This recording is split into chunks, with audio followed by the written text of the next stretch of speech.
Na história da humanidade, poucas figuras se destacam tão proeminentemente quanto Moisés, de príncipe a pastor, que mais tarde se tornou profeta, desafiando um império, liderando uma nação e se tornando o conduto da lei divina que moldou civilizações. Nascido em um mundo onde sua própria respiração era um ato de rebelião, Moisés emergiu dos juncos do rio Nilo, salvo da morte certa pela mesma família que procurou encerrar sua vida. A história desse homem não é apenas uma de libertação e lei, mas também envolta em mistérios profundos. Os dias de Moisés foram marcados pelo miraculoso, assim como sua partida deste mundo. Deuteronômio relata que Moisés tinha 120 anos quando morreu, ainda com olhos não fracos nem força perdida. Deuteronômio 34, versículo 7. E mais misterioso de tudo, ninguém conhece o local de seu sepultamento até hoje. Deuteronômio 34, versículo 6. Uma vida que começou envolta em segredo parece terminar de maneira semelhante. Então, quem foi esse homem, Moisés? Por que sua vida e morte estão enredadas em enigmas? Ao desvendar sua história, embarcamos em uma jornada não apenas pela história, mas também pelo coração da fé, do mistério e do propósito divino. Você está pronto para descobrir a lenda que é Moisés? Por que Moisés era tão importante para Satanás? Moisés estava destinado a ser o libertador dos hebreus, o povo escolhido de Deus. Ao conduzi-los para fora do Egito e em direção à terra prometida, ele estava preparando o terreno para a vinda futura do Messias, Jesus Cristo. Satanás, sempre se opondo aos planos de Deus, viu Moisés como uma ameaça. Se Moisés pudesse ser detido, talvez o plano divino mais amplo pudesse ser frustrado na grande luta cósmica entre o bem e o mal. Moisés era um jogador-chave nesse contexto. Sua história nos lembra que não importa nosso passado, não importam nossos erros, Deus tem um plano para cada um de nós, e nenhuma força, nem mesmo Satanás, pode resistir a ele quando caminhamos pela fé. Hebreus 11, versículo 24 ao 25. A morte de Moisés. Moisés foi o homem que quase levou uma nação inteira para a terra prometida, mas não conseguiu no último momento. A história de Moisés é inspiradora e misteriosa, e sua partida deste mundo é talvez um dos momentos mais tocantes da história bíblica. Ele foi o grande líder dos israelitas e passou décadas guiando seu povo pelo deserto. Enfrentou o poderoso faraó, abriu o Mar Vermelho e recebeu os 10 mandamentos no topo do Monte Sinai. No entanto, após todas as suas incríveis façanhas e testes de fé que superou, ele não teve permissão para entrar na terra prometida com o povo que ele liderou com tanto empenho. Por que Moisés não entrou na terra prometida? Moisés, o grande líder que os tirou do Egito, sentiu o peso das expectativas do povo. Deus tinha estado com eles a cada passo do caminho, fornecendo maná do céu e água de rochas. Mas em um dia específico, nas águas de Meribá, a frustração de Moisés o dominou. O povo reclamou: "Por que você nos trouxe do Egito para nos matar de sede, a nós e a nossos filhos e gado?" Êxodo 17, versículo 3. Movido por seus clamores, Moisés procurou a orientação de Deus. O Senhor lhe disse: "Toma a vara e ajunta a congregação, tu e Arão, teu irmão, e falai a rocha perante os seus olhos, e ela dará a sua água." Números 20, versículo 8.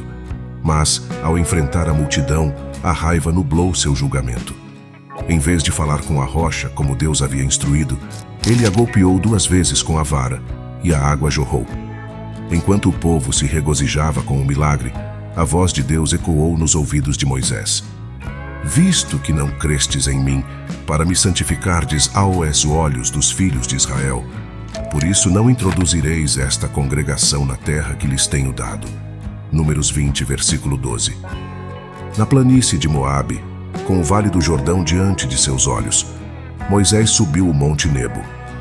De lá, Deus lhe mostrou a vasta extensão da terra prometida, de Gileade a Adã, uma terra que manava leite e mel, um lugar que os israelitas haviam sonhado por gerações. Moisés viu a beleza dessa terra com seus próprios olhos, mas também compreendeu que nunca entraria nela. A Bíblia nos diz: "Assim Moisés, servo do Senhor, morreu ali na terra de Moabe, conforme a palavra do Senhor, e o sepultou num vale, na terra de Moabe, defronte de Bet-peor, e ninguém soube até hoje a sua sepultura." Deuteronômio 34, versículo 5 ao 6. Deus mesmo cuidou de Moisés em seus momentos finais, um testemunho do vínculo especial que compartilhavam. Mas a parte mais intrigante é o sepultamento. Sem monumento, sem túmulo grandioso, sem santuário para visitar, de acordo com a humildade que Moisés frequentemente demonstrava, seu local de descanso final permanece um mistério, escondido por Deus, intocado pelo homem. A localização da sepultura de Moisés é um dos enigmas não resolvidos da Bíblia. A disputa. A Epístola de Judas é uma mensagem curta, mas poderosa, instando os crentes a permanecerem firmes em sua fé e a contenderem sinceramente pela fé que foi entregue uma vez aos santos. Após a morte de Moisés, surgiu uma disputa sobre o seu corpo. Satanás, o adversário, viu uma oportunidade. Ele se aproximou do local onde o corpo estava. Judas, na tentativa de motivar os fiéis, lembra vários eventos e indivíduos do Antigo Testamento. Entre essas narrativas cativantes, há um evento particularmente misterioso mencionado. Mas mesmo o arcanjo Miguel, quando contendia com o diabo acerca do corpo de Moisés, não ousou pronunciar juízo de maldição contra ele, mas disse: "O Senhor te repreenda." Judas 1, versículo 9. Embora não saibamos exatamente por que Satanás lutou pelo corpo de Moisés, algumas interpretações podem ser úteis. Profanação. Satanás, sempre em oposição aos planos de Deus, pode ter desejado profanar o corpo de Moisés. Ao fazer isso, ele não apenas desonraria o legado do grande profeta, mas também a Deus. O ato de profanar o que era sagrado para Deus seria uma vitória simbólica para Satanás. Idolatria. Moisés era reverenciado pelos israelitas. Satanás, sempre astuto, pode ter visto o potencial de transformar o corpo de Moisés em um objeto de idolatria. Ao fazer com que os israelitas tratassem o corpo de Moisés como algo especial a ser adorado, ele os desviaria, fazendo com que seus corações se afastassem de Deus e os fizesse adorar um mero objeto em vez do Todo-Poderoso. No entanto, as intenções de Satanás não passaram sem oposição.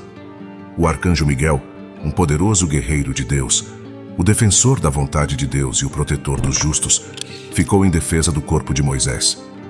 Mas mesmo diante de um adversário tão poderoso, Miguel não recorreu a maldições ou argumentos mesquinhos. Em vez disso, ele respondeu com uma poderosa declaração que destacava a autoridade suprema de Deus. Com essas poucas palavras, Miguel transmitiu uma sabedoria profunda. Ele lembrou a Satanás que não é nosso lugar decidir ou julgar, mas sim de Deus. O destino do corpo de Moisés, como todas as coisas, estava nas mãos do Senhor. A vida de Moisés nos ensina muitas coisas: fé, perseverança, liderança e a intimidade de um relacionamento com Deus. No entanto, sua morte nos lembra que mesmo os maiores entre nós estão, em última análise, nas mãos de Deus. E às vezes os mistérios que ele deixa para trás são as lições mais profundas de todas. O relacionamento de Moisés com Deus. Moisés compartilhava um relacionamento incrivelmente íntimo com Deus, como evidenciado em várias passagens. Comunicação direta. O Senhor falava com Moisés face a face, como alguém fala com um amigo. Êxodo 33, versículo 11.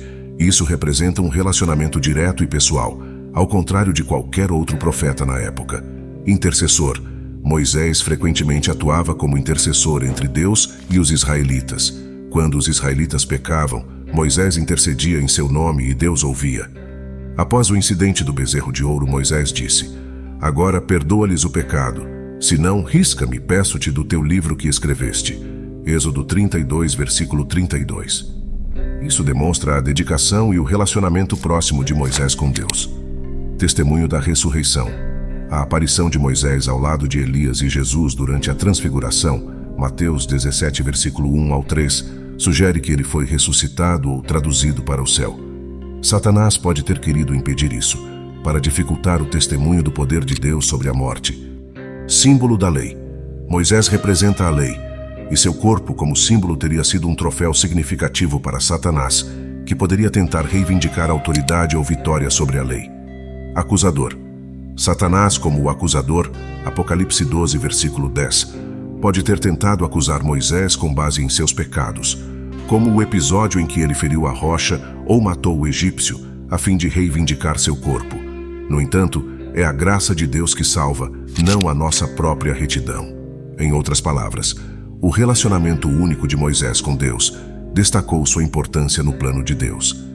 A contenda de Satanás pelo seu corpo pode ter sido uma tentativa de frustrar, desacreditar ou reivindicar uma vitória simbólica contra os propósitos de Deus.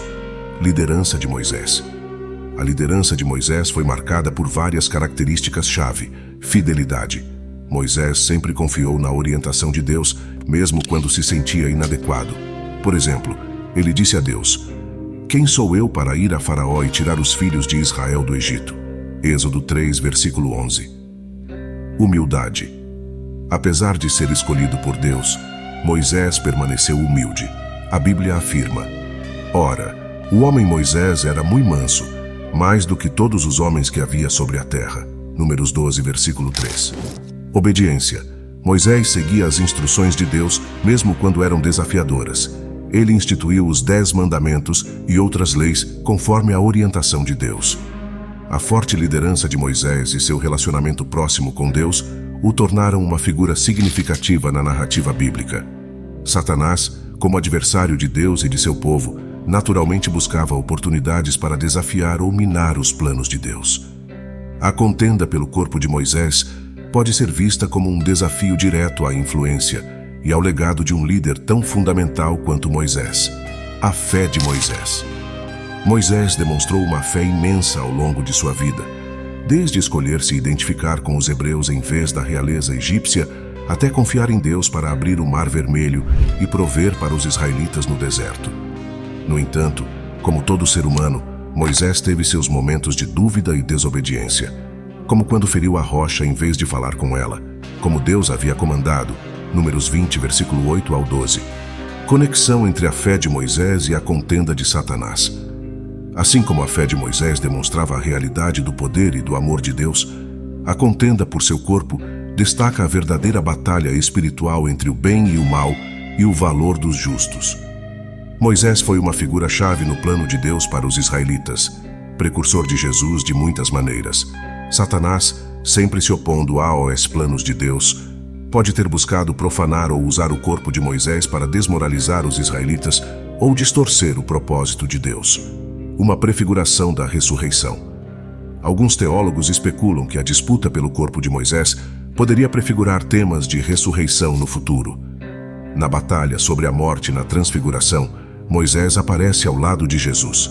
Mateus 17, versículo 1 ao 3, indicando que ele está vivo e bem na presença de Deus. A contenda pelo seu corpo pode ser vista como a última tentativa de Satanás de reivindicar vitória sobre um servo de Deus, uma vitória que ele nunca alcançaria. Embora os detalhes exatos de por que Satanás queria o corpo de Moisés permaneçam um mistério, esse relato serve como um lembrete potencial das batalhas espirituais que ocorrem além da percepção humana. A história destaca a importância da fé, da confiança na soberania de Deus e da necessidade de sermos vigilantes contra as artimanhas do inimigo. Oremos. Pai Celestial, hoje nos aproximamos de Ti lembrados da história em que o arcanjo Miguel contendia com o diabo pelo corpo de Moisés. Assim como existem batalhas invisíveis nos reinos espirituais, Senhor, reconhecemos que muitos de nós enfrentamos lutas e desafios ocultos em nossa vida diária. Sabemos, ó Deus, que o inimigo busca roubar, matar e destruir, mas também descansamos na certeza de que Tu vieste para nos dar vida e vida em abundância. João 10, versículo 10. Oramos por força para resistir aos adversários e tentações que enfrentamos. Que possamos lembrar que aquele que está em nós é maior do que aquele que está no mundo. 1 João 4, versículo 4. Guarda nossos corações e mentes em Cristo Jesus, e que sempre estejamos enraizados em Tua palavra e Tua verdade. Pedimos Tua proteção sobre nossas vidas, nossas famílias e nossas comunidades. Enquanto o inimigo busca reivindicar o que pertence a Ti, lembra-nos da vitória que temos em Cristo. Nos momentos de dúvida e fraqueza, ajuda-nos a exercer a autoridade que temos em Ti. Entregamos nossas ansiedades, medos e incertezas a Ti, confiando que Tu estás trabalhando todas as coisas para o nosso bem. Em nome poderoso de Jesus Cristo, nosso Salvador, oramos. Amém.